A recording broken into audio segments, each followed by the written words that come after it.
Hello, mathematical minds. Welcome to the Game Theory Quiz Review Packet. First question says, what is the prisoner's dilemma paradox? You might have interpreted that question as explaining what the actual situation is in terms of two people getting in trouble and then they're interviewed in two separate rooms and they have the option to either tattletale, which is defecting, or cooperate, which means keeping their mouth shut. However, I was actually really talking about what's the theory behind it? What do we learn from it? And that answer is the dilemma where people are actually hurting themselves while thinking about themselves, meaning they are making a choice that they think is in their best interest, but in reality, they're actually going to end up with a worse outcome. Okay, number 2 here. Find the dominant strategy in the red-blue playoff matrix. Explain how this relates to the prisoner's dilemma. So if we did have class, we would have played a really kind of cutthroat game where we split the class into two, and one group had to say red or blue, and the other group had to say red or blue. And based off of what the other team said, you would score points or you would lose points. And the team with the highest points at the end was going to win something huge, like didn't have to take the quiz or something. Anyway, that's what that game is. And now let's go ahead and let's find a dominant strategy. Okay, so let's find a dominant strategy for, we'll call this team 1. So let's say team 2 over here chooses red. So is it better for team 1 to choose red or blue? Obviously, it's better for them to choose blue. But what about in the situation where team 2 chooses blue? Is it better for them to choose red for team 1, or should they be choosing blue? Well, it looks like it's better to lose 3 than to lose 6, so again, team 1 should choose blue. Okay, now let's go ahead and let's find a dominant solution for team 2. So let's say that team 1 chooses red. Which seems better, +3 or +6? Well, clearly +6, which is choosing blue.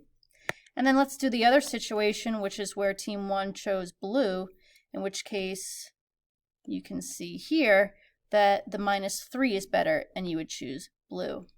So both teams, the dominant solution for team 1 is blue, and for team 2 it's blue. And it's kind of interesting because that means that the game would end up here. And when we play this as a class, it's interesting because you have to end up with positive points to win.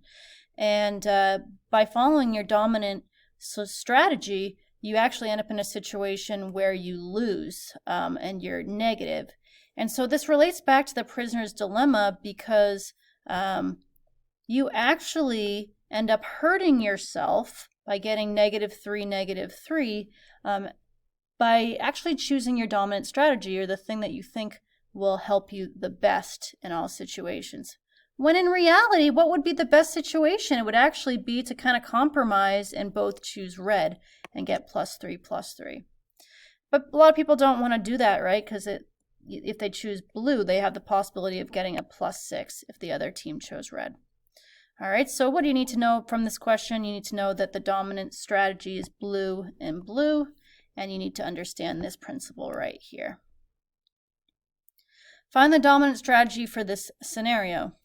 So we need to go ahead and we need to compete P versus B versus K, right? And to do that, we have to do 2 at a time. So I'm going to do P versus B, and then I'm going to do P versus K, and I'm going to do B versus K. So that's from these letters right here. So let's go ahead and let's compete P versus B. And remember, when we are looking at the left data, we are comparing the first numbers up and down. So I'm comparing this number with that, this number with that, and this number with that. All right, so let's go ahead and compare these. Which one's better, a -2 or an 11? Well, clearly an 11. 10 or an 8? 10 is better. 12 or 14? 14 is better. So in no situation could we cross off one that is exclusively better for all 3 rounds there. All right, let's go ahead and let's compete P versus K. So I'm going to compare a -2 with a 14. The 14's better. A 10 with an 18. The 18's better. And a 12 with a 13. The 13's better. So it looks like we can eliminate P here. So I'm going to go ahead and cross that out. So this P disappears. All right, now we can do B versus K. Okay, so we're going to have 11 versus 14, 14 is better. 8 versus 18, and 18 is better. 14 versus 13, and 14 is better. So nothing good there because we've got 2 and 1, a split there.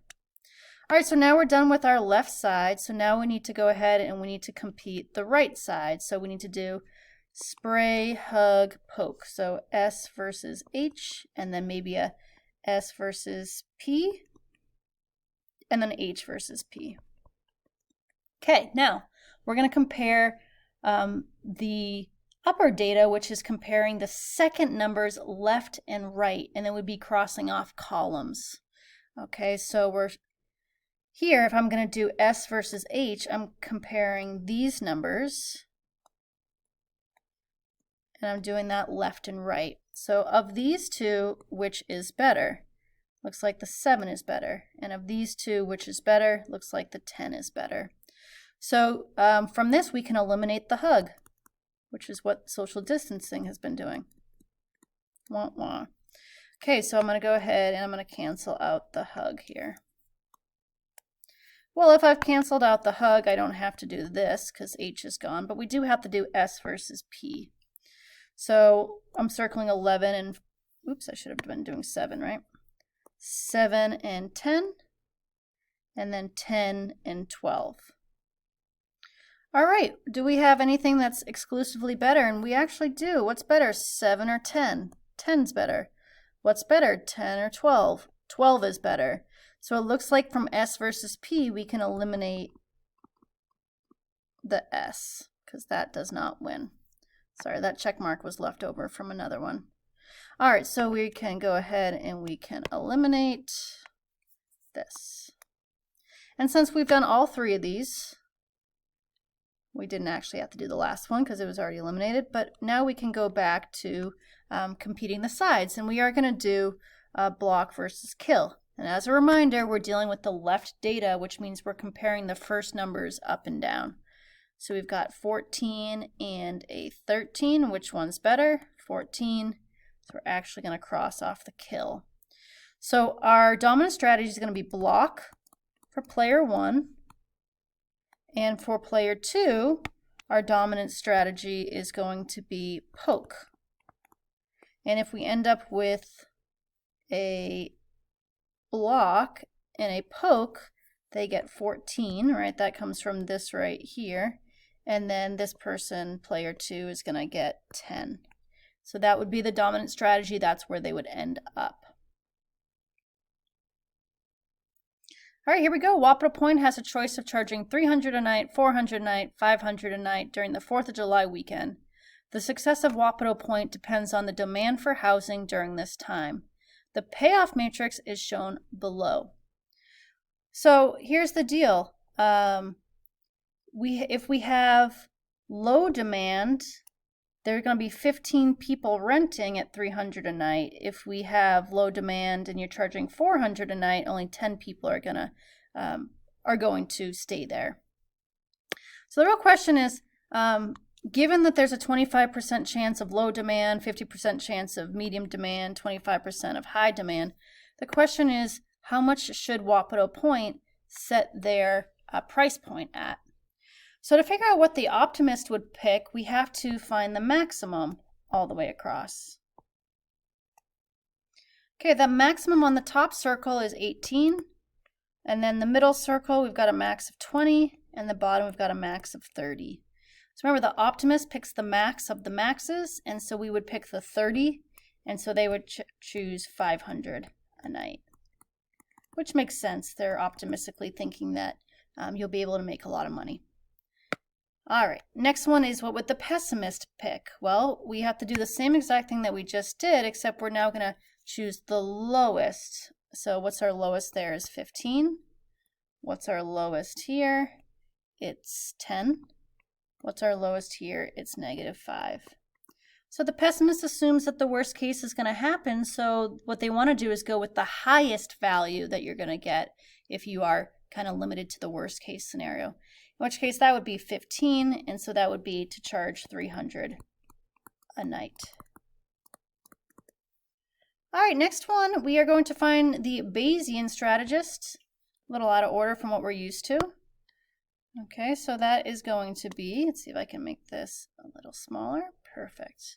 So we've got 15 times 0.25 plus 17 times 0.5 plus 18 times 0.25. And then we've got 10 times 0.25 plus 15 times 0.5 plus 20 times 0.25. And then we have negative 5 times 0.25 plus 10 times 0.5 plus 0.25. Oop, just kidding, plus 30 times 0.25. All right, let's do this in our calculator. So my calculator gave me that this one here would be a 16.75. This would be a 15, and this would be 11.25. So the top one is the best, and so that would, where's that? That would give me my 300 a night, because that was that top value that I did that with. So that's going to be 300 a night. All right, now let's go ahead and let's do the regret strategist. So we have to kind of go up here and say, what's the biggest number in this column? And that's 15.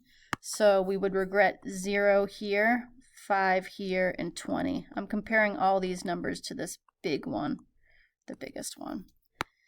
Okay, and then here in this column, our biggest one is 17. So we'd have 0 regret here, and then we'd have 2, and then 7. If you want to put them in parentheses, you can. Okay, and then here we've got our biggest value is 30, so we've got 0. We'd have a regret of 10 here, and then we'd have a regret of 12 here. Okay, so our next step is to find the maximum regret for each choice. So here on this choice right here, our max regret would be 12. Our max regret here would be 10. And our max regret here would be 20. And remember, we want to minimize our regret, so we want to go with the lowest choice here, in which case we've got 10. And that's going to be the 400 a night. Kind of interesting to see, based off of your various philosophies, which one you should go with based off of your strategy. All right, here we go.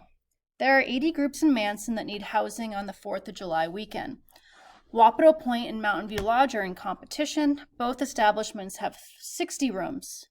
Market shows that people buy from whichever hotel is cheaper. If Wapato Point costs $7,000 a day for costs and Mountain View Lodge is $5,000 per day, fill out the payout matrix below if each person sets their price at $150, $300, or $400.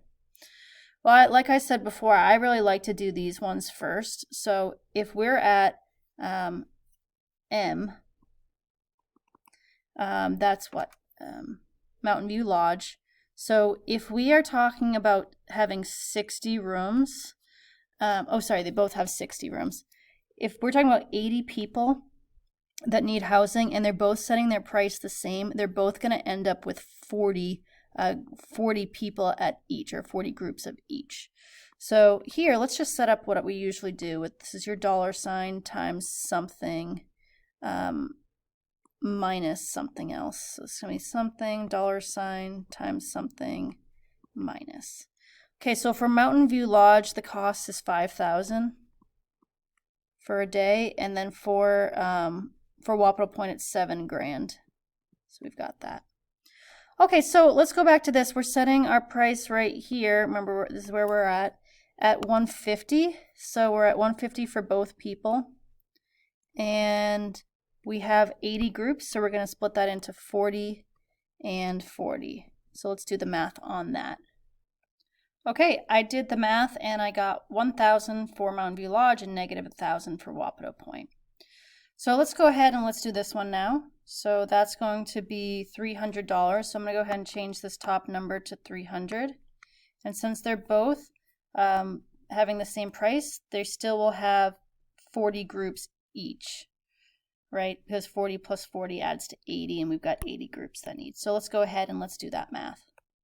So I got 7,000 for Mountain View, and I got 5,000 for Wapato. Okay, last one that I would consider an easy one because we're splitting is going to be this 400, 400. So we're just going to make that a 400 and then this a 400 as well. Okay, let's do this on our calculator. Okay, so I got 11,000 for Mountain View and 9,000 for Wapato. So let's go through and let's see where we're at here. So in this case, we've got Mountain View at 150 and Wapato at 300. So since Mountain View is cheaper, they're going to be able to sell out all of their rooms. Remember, they only have 60 rooms. So Mountain View will be able to get 60 rooms when they're charging $150. And then Wapato's going to get the remaining 20 rooms because it's got to add to 80. There's 80 groups. And remember, Wapato here is charging $300. So we've got 300 here. Let's do the math. Okay, the math tells me that we're at 4,000 comma negative 1,000. All right, how about over here? Well, if Mountain View Lodge is still at 150, they still get this same exact thing right here. So that's going to be your 4,000. However, now we're going to charge 400 at Wapato Point. And let's do that math. Okay, doing that math, I get 1,000. All right, next up here, we are going to deal with this one. So we are at 150 for Wapato, so I'm going to change these prices right now. So we've got 150 at Wapato, and we've got 300 at Mountain View. And obviously, because we are cheaper at Wapato, they're going to get the 60 rooms versus the 20 rooms at Mountain View Lodge. So let's do the math. All right, after doing that math, I get 10,000 and then 2,000. All right, let's scoot all over to this one right here. And so for this one, we've got, we've got Mountain View at $300. And since Wapato is at $400 now, they're more expensive. So Wapato is going to get the 20 people. And Mountain View Lodge is actually going to get the 60 groups there. So let's go ahead and let's do the math. Okay, I got 13,000 for Mountain View Lodge, and then I've got 1,000 for Wapato. Here we go over here. If we're at Wapato at 150 for cost, then that's going to be the cheaper one. So we're going to have 60 rooms there. And then we can see that Mountain View Lodge is at 400 and they're going to only get 20 rooms there. So again, let's do the math. All right, in this situation, we get pretty low numbers, 3,000 and 2,000. So last box here, if we have Mountain View Lodge again at $400 and we've got Wapato now at 300, Wapato is still cheaper at $300, so it still gets 60 and Mountain View Lodge gets to keep their 20. Like on the last box. Let's do the math. Okay, that gives me 3,000 and 11,000. So what should Wapato Point do if Mountain View sets their price first? So remember, Wapato is the second number. So when we're looking at this, we're basically saying, okay, if Mountain View is at 150, and if Mountain View is at 300, if Mountain View is at 400, we want to know that Wapato should be at what values? Okay, well, if Mountain View is at 150, remember we're looking at the second numbers. Do we want negative 1,000, negative 1,000, or 1,000? Well, it looks like we should have Wapato at $400. That will make us the most money. Okay, next one. What about if Mountain View set at 300? Well, we're between 2,000, 5,000, and 1,000. Well, clearly the middle one is the best there. That 5,000 is the best, so Wapato should set at 300. And then if Mountain View sets at 400, okay, what's better, 2, 11, or 9? Looks like it should be at 300, right in the middle to get that 11,000. All right. Last question says, is there a Pareto optimal solution? Well, usually it's at the bottom right, and let's check to see if that's the case here. Well, Mountain View Lodge is the first number, and they would actually want to go up to this one here, but would that be good for Wapato? Would Wapato want to drop from 9,000 to 1,000? The answer is no. Well, how about here? Could Wapato convince Mountain View Lodge to jump over here? Because Wapato gets to jump from 9,000 to 11. Well, here, Mountain View Lodge would say, no way, I'd go from 11,000 to 3,000. There's no way I'm doing that. So yes, absolutely, that is the Pareto optimal solution. And so we would say, yes, it would be at M at 400, and we'd have W at 400. And if it asked why, it's because that's the only solution that you can't move from there without helping one person but hurting the other at the same time. Thanks for watching, everyone. Good luck on the quiz.